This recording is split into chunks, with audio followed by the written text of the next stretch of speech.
mean to you? I think it is very important for anyone, any person in any path of life, to realize that because you are human, you need to rethink everything you read, because that was written by another human, with another perspective, with another view, with a different context. So for me, there is no such thing that would imply that you can lead without being human. I think the best leaders are aware of their humanity and being human. So for me, great leaders of the world were Nelson Mandela, who was very aware of this, Mahatma Gandhi, who was very aware of this. But even nowadays, we have people roaming the planet who are very aware of this. And unfortunately, also some examples of people who are not aware of this, and they project themselves above all the other humans. Leading from humanity, to me, is there is no other way. No. When we go through the program, you start working on your leadership manifesto, because you will end it with your leadership manifesto, which is basically a declaration to yourself on how, from, let's say, now on, you're leading your life, guided by what principles, by what values you do that, or not necessarily just values, but also virtues. And you write a first sentence on what your why has become, or if you have found your why, and from that you write down how you would like to do that. So what comes to place is also Simon Sinek's Start With Why, which is more of a commercial book, but you can apply it really well into your leadership style, and then from there, how and what. And that is the essence of a nice, good, fair leadership manifesto that you will have when you are done with the program, because that's what we're working towards. You're going to leave with the next steps already there. The power of guided self-organized learning. So how much more of a lifelong learner people can be if you guide them well to what self-organized learning means and entails, because there's a difference between what it means and what it entails. The power of applying theory to practice.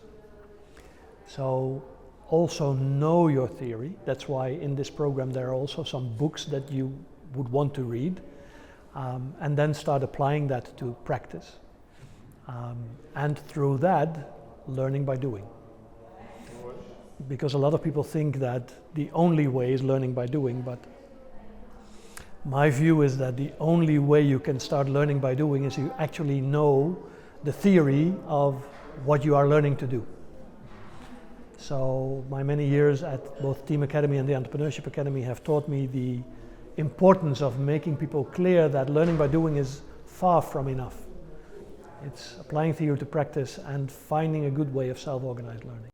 Such situations, or? You know, I go through life, and I've been going through life for quite some years now. Any situation is a learning opportunity. So asking me for 3 examples, what's happening now is one of the examples.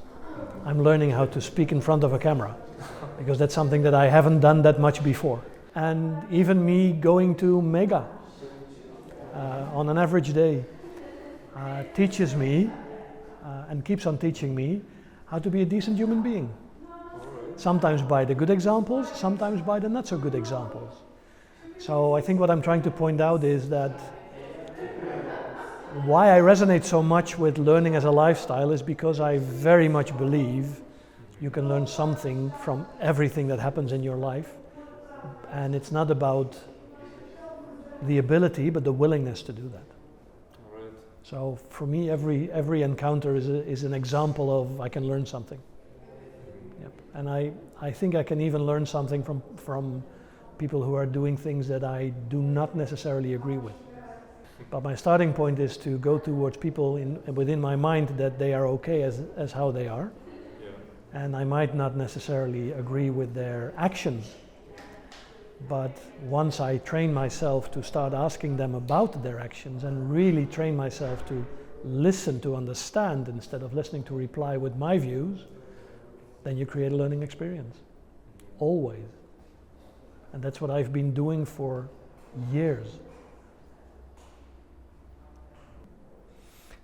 I can tell you, I can tell you so many things. They came to be, they're a result of a almost a lifelong learning experience, and trying to write down what I think is really important when it comes to leading from your humanity. That's why, presence, making sure that the moment you are somewhere that you can be truly present, or become aware that you're not present and then decide what you're going to do with that.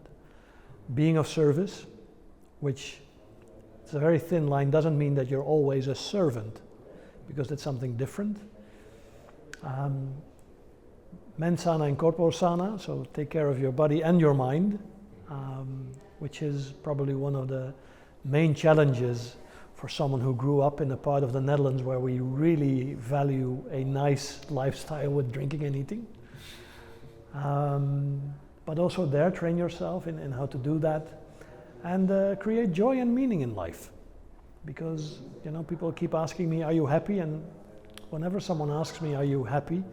Well, I'm enjoying what I do, and that's what I value more than striving for happiness. Yeah. No, on the contrary.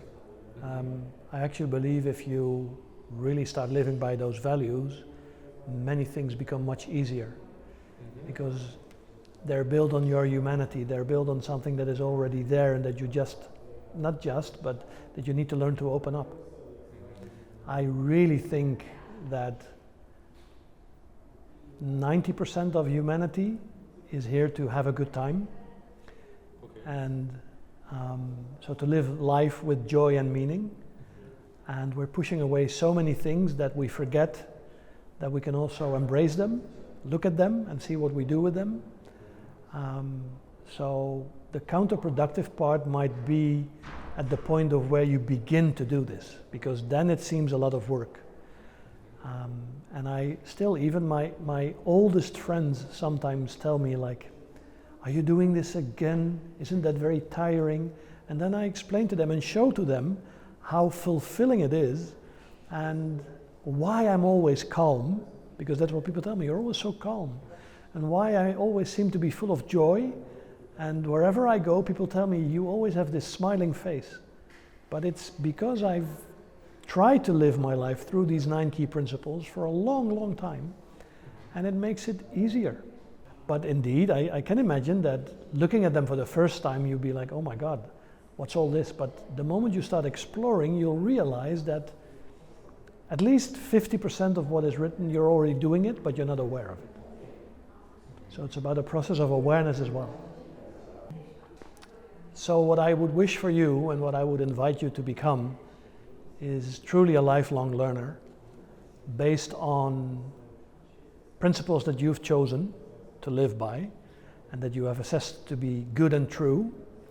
And if it were to be the 9 key principles that we have in the program, it would be great.